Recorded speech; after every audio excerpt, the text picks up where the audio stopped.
Village కోర్టులు చక్కగా పనిచేస్తే గ్రామాల్లో తగాదాలు తగ్గి శాంతి నెలకొంటుందని, లిటిగేషన్ సమస్య పోతుందని నరసయ్య అభిప్రాయం. ప్రతి గ్రామంలో విలేజ్ కోర్టు ఏర్పాటు చేయాలని, కొన్ని చిన్న గ్రామాలను కలిపి ఒక కోర్టు నిర్వహించాలని, గౌరవప్రదమైన జీతంతో ఈ కోర్టు నిర్వహణకు ఆయా గ్రామ మున్సిపల్లకు అప్పచెప్పాలని, మెట్రిక్యులేషన్ పాస్ అయిన వాళ్ళని గ్రామ మున్సబులుగా నియమించి వాళ్ళకి సివిల్, క్రిమినల్, రెవెన్యూ పరిపాలన బాధ్యతలు అప్పగించాలని ఆయన తన పత్రిక ద్వారా ఒక ఉద్యమం నడిపారు.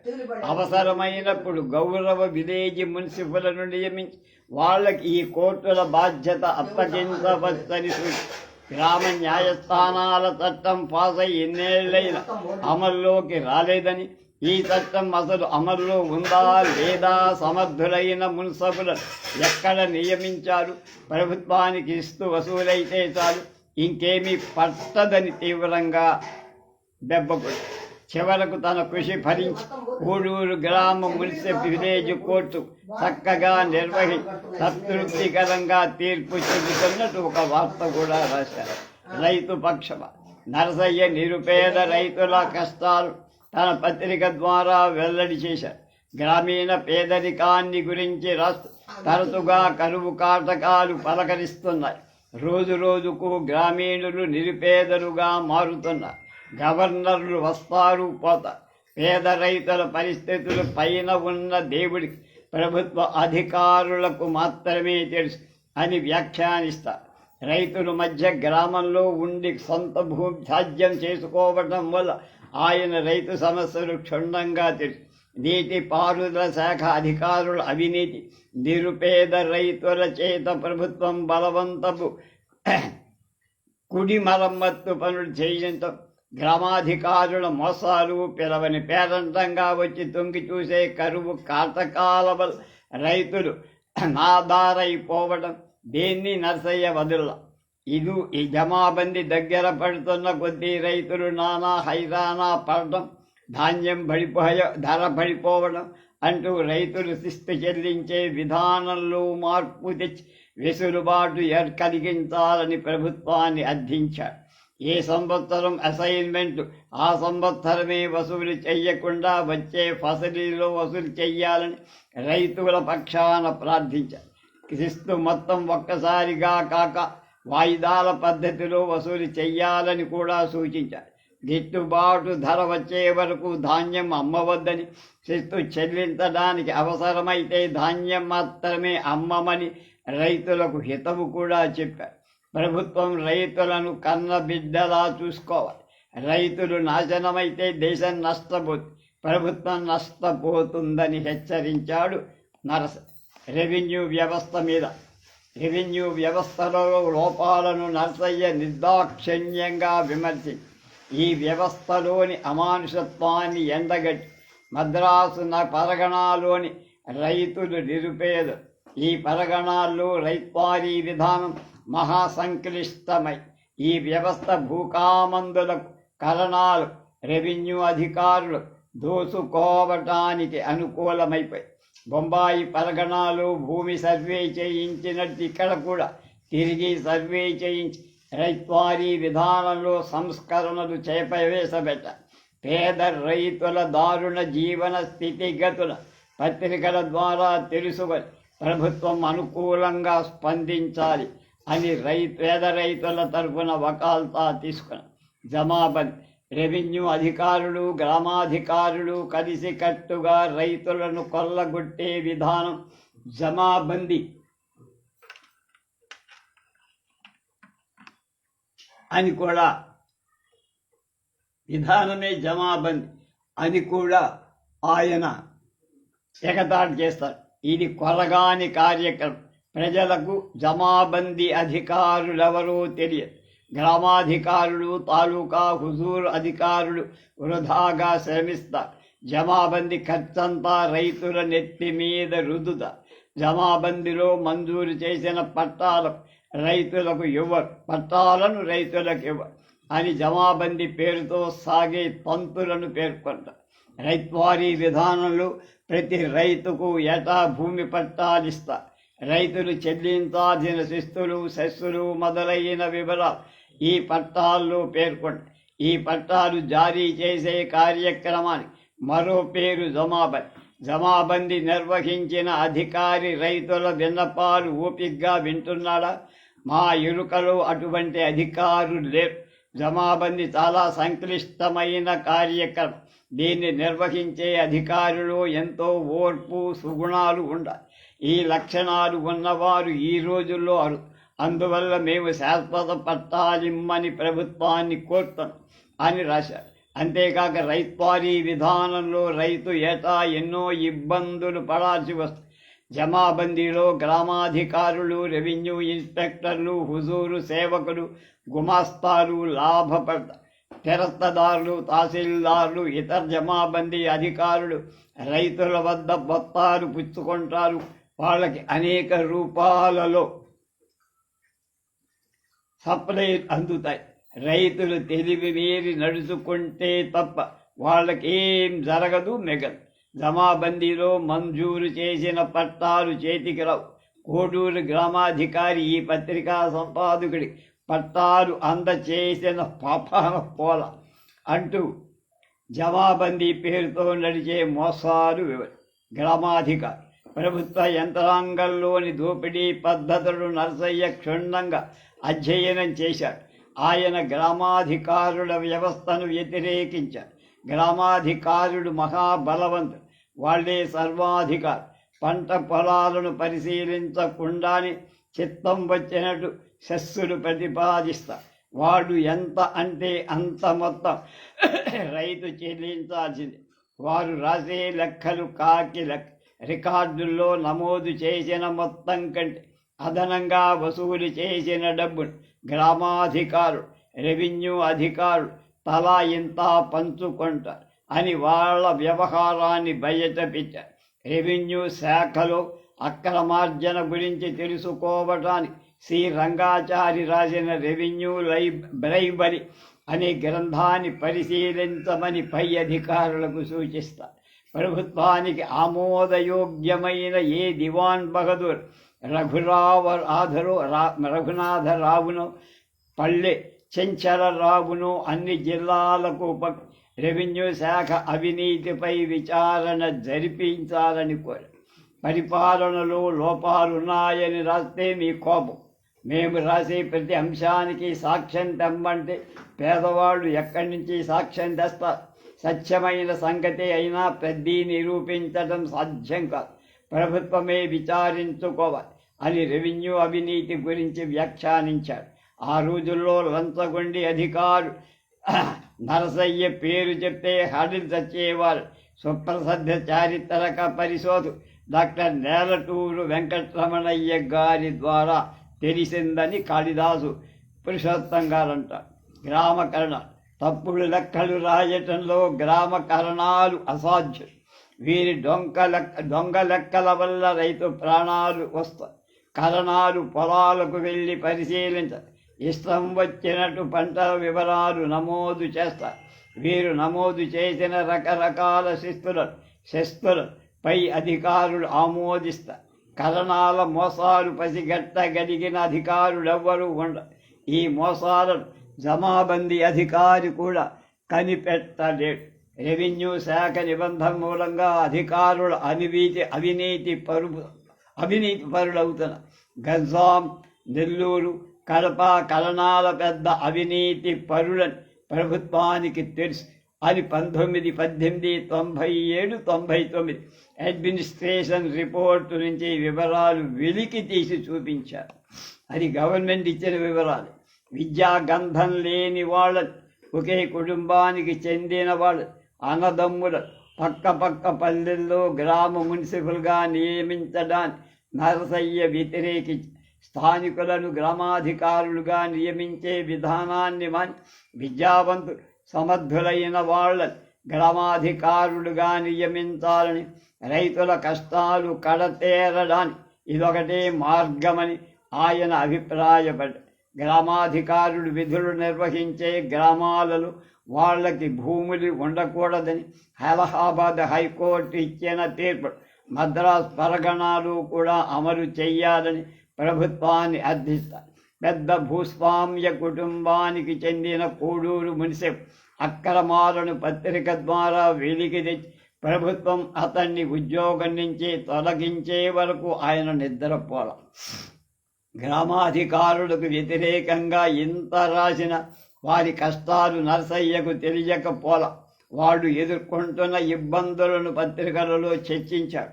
గ్రామాధికారుల వేతనాలు చాలా తక్కువని, వాళ్ళ వేతనాలు పెంచాలని ప్రభుత్వానికి విజ్ఞప్తి చేసి పై అధికారులకు సప్లైలు చెయ్యలేక కొందరు గ్రామాధికారులుగా కొనసాగటానికి విముఖత చూపిస్తున్నారని, ఇటువంటి అవసరాలకి గ్రామాధికారులు రైతుల వద్ద అదనంగా డబ్బులు వసూలు చేస్తున్నారని వివరిస్తూ వారి స్థితిగతుల సానుభూతితో చర్చించారు. గ్రామ సేవకులు వ్యక్తి చాకిరీ గురించి, వ్యక్తి వారి జీత భత్యాల గురించి, విధి నిర్వహణలో వాళ్ళు ఎదుర్కొనే కఠిన పరిస్థితుల గురించి నరసయ్య ఎంతో సానుభూతితో రాశారు. గ్రామాధికారులు, గ్రామ సేవకులు కావలికి వాళ్ళు నెల నెలా చెల్లించాల్సిన వేతనాలు కొంత భాగం దిగమింగకుండా సక్రమంగా చెల్లిస్తున్నారా? ప్రతిఫలం ఇవ్వకుండా తమ పొలాలు గ్రామ సేవకుల చేత వ్యక్తి చాకిరీ చేయించుకోవటం లేదా అని సూటిగా అడిగాడు. కుడి మరమ్మత్తు రైతులకు ఇబ్బంది కలిగించే నిబంధనలు విధించరాదు అనే సంగతి అందరికీ తెలుసు. ఆతరులో అలా జరగటం. రెవెన్యూ అధికారులు పేద రైతులను కుడి మరమ్మత్తు పనులకు రమ్మని వేధిస్తారు. బలవంతంగా పనులకు మళ్లించుకుని పోతారు. పనులకు వెళ్లకుండా ముఖం చాటు వేసిన రైతులకు అనేక విధాలుగా పీడించి జుల్మానాలు వసూలు చేస్తారు. ఈ విధమైన జుల్మానాలు భూమి శిస్తు బకాయిగా మాదిరే వసూలు చేయటానికి 1856 చట్టంలోని 6వ సెక్షన్ అధికారం కల్పిస్తారు. ఈ చట్టాన్ని పురస్కరించుకొని మరమ్మత్తు శాఖ అధికారులు చేసే బలవంతపు వసూళ్ల సప్లైల కోసం చేసే దాష్టీకాన్ని నరసయ్య పత్రికాముఖంగా బహిర్గతం. లార్డ్ స్టాన్లీ ఆల్డర్లీ భారతదేశంలో అమలవుతున్న నిర్బంధ వసూళ్లు చట్టవిరుద్ధమైనవని లార్డ్స్ సభలో చేసిన ఉపన్యాసాన్ని లా టైమ్స్ పత్రిక నుంచి ఉదహరించి ఈ దేశంలో నిజంగానే అటువంటి చట్టం అమల్లో ఉందా అని నరసయ్య నెల్లూరు కలెక్టర్ను నిలదీస్తారు.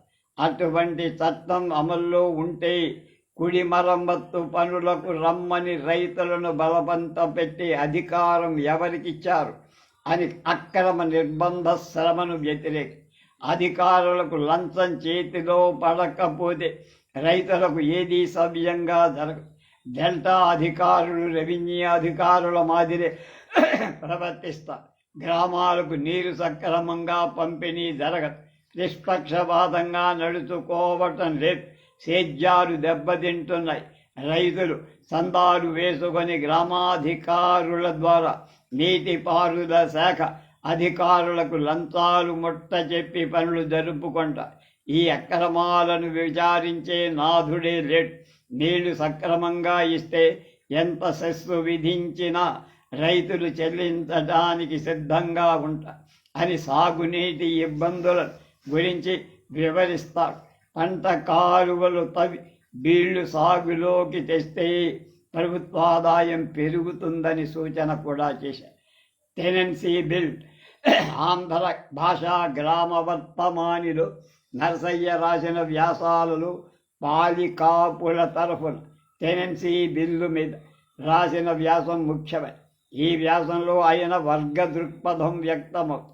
తాను చిన్ననాటి భూస్వామి అయి ఉండి పేద కౌలుదారుల తరఫున వకాల్తా తీసుకున్న కౌలుదారీ బిల్లు గది ఏమైందని ప్రశ్నిస్తారు. ప్రభుత్వానికి నిరుపేద రైతు మీద రవంతైనా దయ ఉందా? భూస్వాముల కబంధహస్తాలు కౌలుదారులు ఎంతకాలం నలిగిపోవాలి అని తీవ్రంగా నిరసిస్తారు. భూస్వాముడు పేద రైతుల కష్టాలు పట్టించుకోవటం లేదు. ఎన్నో ఏళ్లుగా సాగు చేసుకుంటున్న రైతులను క్షణంలో తొలగించి భూమిని స్వాధీనం చేసుకుంటారు. రైతులు దుక్కులు దున్ని రెండో కారు పెట్టడానికి పొలాలను సన్నద్ధం చేసుకుంటున్న సమయంలో కౌలుదారులను తొలగించి కొత్త వాళ్ళకి కౌలుకిస్తారు. టెనెన్సీ బిల్లు వస్తే కానీ పేద రైతుల బాధలు పోవు అని మరొక వ్యాసంలో రాశారు. కౌలుదారులను తొలగించి భూస్వాములు కొత్త వాళ్ళకి కౌలుకిస్తున్నారని, ప్రభుత్వం వెంటనే కౌలుదారీ చట్టం తేవాలని ఒక రైతు రాసిన ఉత్తరాన్ని కూడా నరసయ్య తన పత్రికలో ప్రచురించాడు. జమీందారులకు వ్యతిరేకం 1888లోనే నరసయ్య వెంకటగిరి జమీందారీ రైతుల సమస్యను గురించి పీపుల్స్ ఫ్రెండ్లో ప్రస్తావించి పత్రికాధిపతులు జమీందారుల ప్రాపకం కోసం, పోషణ కోసం పడిగాపులు కాస్తున్న రోజులు ఇంపార్షియబుల్ ఎస్టేట్ యాక్ట్ అనే దాన్ని నరసయ్య తీవ్రంగా వ్యతిరేకించి, ఆనాటి పత్రికలేవైనా ఈ బిల్లును వ్యతిరేకించి రాశాయా అని పరిశోధించాల్సిన సందర్భంలో ఆయన ఎంత ముందు చూపుతో ఈ వ్యాసం రాశాడో అని విస్మయం పడక తప్ప. ఎంత ప్రాచీన చరిత్ర కలిగిన ఎస్టేట్ అయినా జమీందారు తమ చిత్తం వచ్చినట్టు అన్యాక్రాంతం చెయ్యడం చెల్లుబాటవుతుందని పిఠాపురం ఎస్టేట్ కేసులో ప్రీవీ కౌన్సిల్ తీర్పిచ్చి, ఈ తీర్పు విజయనగరం, వెంకటగిరి, బొబ్బిలి వగేరా పెద్ద జమీందారులు కలవరపెట్టి తమ ఎస్టేట్లు అన్యాక్రాంతం కాకుండా కాపాడుకోవడానికి ప్రభుత్వాన్ని ఆశ్రయించి ఇంపార్షియబుల్ ఎస్టేట్ యాక్ట్ చట్టం చేయించుకున్నారు. బొబ్బిలి, వెంకటగిరి తదితర జమీందారులు ఈ బిల్లు పాసు కావడానికి తమ పలుకుబడంతా ఉపయోగించారు. ప్రభుత్వం పేద రైతుల గోడు పట్టించుకొని వాళ్ళ బాధలు నివారించడం కోసం ఒక్క చట్టమైనా తీసుకురాలి. కానీ జమీందారుల సంక్షేమం కోసం వారికి అనుకూలమైన చట్టాలు తీసుకొని వస్తాయి. ఇంపార్షియబుల్ ఎస్టేట్ యాక్ట్ రెట్రాస్ట్రిక్ట్గా అమలయ్యే చట్టం తెస్తున్నారని వింటున్నా. ఈ విధంగా చట్టం తేవటం న్యాయం కాదు. అనాదిగా అవిభక్తంగా ఉన్న జమీందారీలకు మాత్రమే ఈ చట్టం వర్తింపచేయ. ఈ జమీందారులు ప్రభుత్వానికి, ప్రజలకు ఏం ఉపకారం చేశారు, భవిష్యత్తులో ఏ మంచి చెయ్యబోతారు? వీరి ఎస్టేట్ సాధారణమైన ఎస్టేట్ల మాదిరి అవసరం ఏర్పడినప్పుడు విభజించుకోవటానికి వీలుగా ఉండటం న్యాయం. జమీందారుల ఎస్టేట్లు అవిభాజ్యంగా ఉండేట్టు చట్టం చేసేట్లయితే శ్రోత్రియాలు, జమీందారుల ఈనాములు, సాధారణ పట్టా పొలాలు అన్నీ అవిభాజ్యంగా ఉండేట్లు చట్టం చెయ్యాలని బిల్లును వ్యతిరేకిస్తూ వ్యంగ్యం, పరిహాసం ఉట్టిపడేట్టు రసి. జమీందారీ భూముల సర్వే నరసయ్య తన పత్రిక ద్వారా జమీందారులకు వ్యతిరేకంగా ఒక ఉద్యమం సాగించినట్లే తోస్తారు. 1881లో పర్మనెంట్ సెటిల్మెంట్ జరిగినప్పుడు జమీందారీ గ్రామాలలో గ్రామ కరణాల నియామకం, వారి జీతభత్యాలు, వాళ్ళ మీద అధికారం అన్నీ జమీందారుల అజమాయిషీకే వదిలే. దాంతో రైతులను పీడించి తమ ఇష్టం వచ్చినట్టు శక్తులు, పుల్లర్లు వసూలు చేయటం జమీందారులకు అవకాశం ఏర్పడి నరసయ్య ఒక వ్యాసంలో ఈ సంగతులన్నీ చెప్పారు. జమీందారులు దొంగ లెక్కలు తయారు చేసి సక్రమంగా శిస్తు చెల్లించకుండా ప్రభుత్వాన్ని వంచిస్తున్నారని ఆరోపించి ఇటువంటి మోసాలను అరికట్టడానికి జమీందారీ గ్రామాలు సర్వే చేయించి హద్దులు నిర్ణయించి ఆయా గ్రామ కరణాలను ప్రభుత్వమే నియమించాలని ప్రతిపాదించారు. గ్రామ కరణాలు నియమించే అధికారం జమీందారుల చేతిలో ఉన్నంత వరకు వాడు ఇటు రైతులను అటు ప్రభుత్వాన్ని వంచిస్తూనే ఉంటారని, ప్రభుత్వం చర్య తీసుకోకుండా ఎందుకు ఊరకుందని ప్రశ్నిస్తా. ఈ అంశం మీదనే మరొక వ్యాసంలో జమీందారీ శ్రోత్రియం గ్రామోద్యోగులకు ప్రభుత్వమై జీతభత్యాలు చెల్లించే చర్య చేపట్ట. ఇందువల్ల రైతులకు ప్రభుత్వానికి లాభం చేకూరు. ఈ చర్య వల్ల దుఃఖించేవాడు జమీందారులు క్షత్రియదారులు మాత్రమే అని రాస్తారు. జమీందారీ పరిపాలన మీద రాస్తూ వెంకటగిరి సంస్థానం దివాన్ సామర్థ్యం మీద నరసయ్య సందేహం చెప్పారు. పై అధికారులంతా ఇంగ్లీషు వాళ్ళే అయితే ఇంగ్లీషు రాని దివాను ఏ విధంగా తన విధులు నిర్వహిస్తాడు? వెంకటగిరి జమీందారుకు ఆయన సోదరులకు ఆస్తి వ్యవహారంలో మనస్పర్ధలు కలిగి కోర్టుకి తర్వాత రాజీ కుదిరిన అన్నదమ్ముల మధ్య విరోధాలు చాలా కాలం పోల.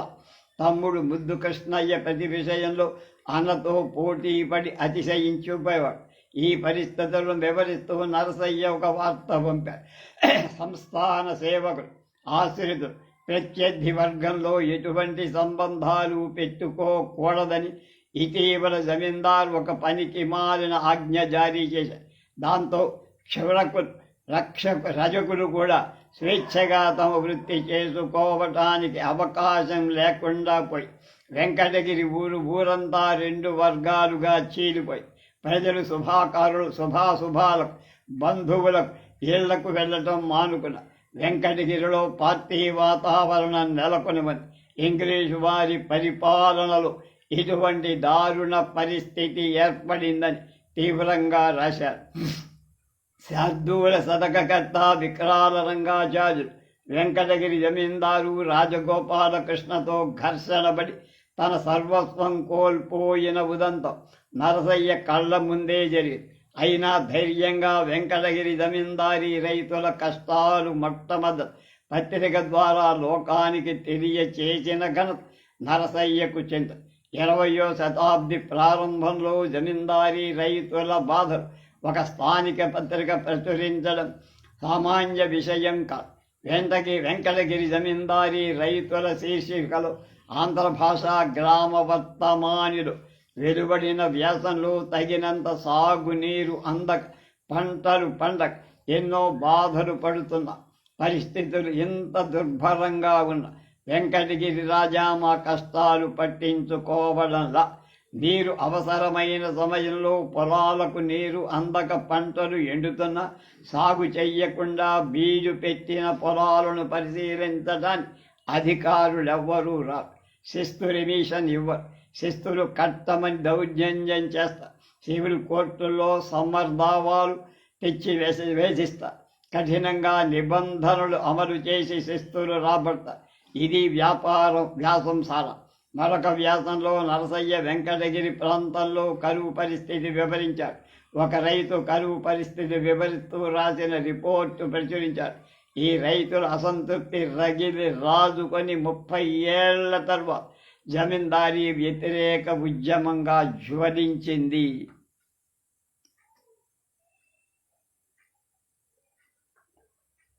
వెంకటగిరి జమీందారీ రైతులకు వెన్నుదన్నుగా నిలబడి వారి కడగళ్లను లోకానికి చాటినటువంటి తొలి పత్రిక ఆంధ్ర భాషా గ్రామ వర్తమానని వెంకటగిరి జమీందారీ రైతు ఉద్యమాన్ని ఈ వ్యాసమే అంకురార్పణ చేసిందని ఈ రచయిత గట్టిగా నమ్మారు.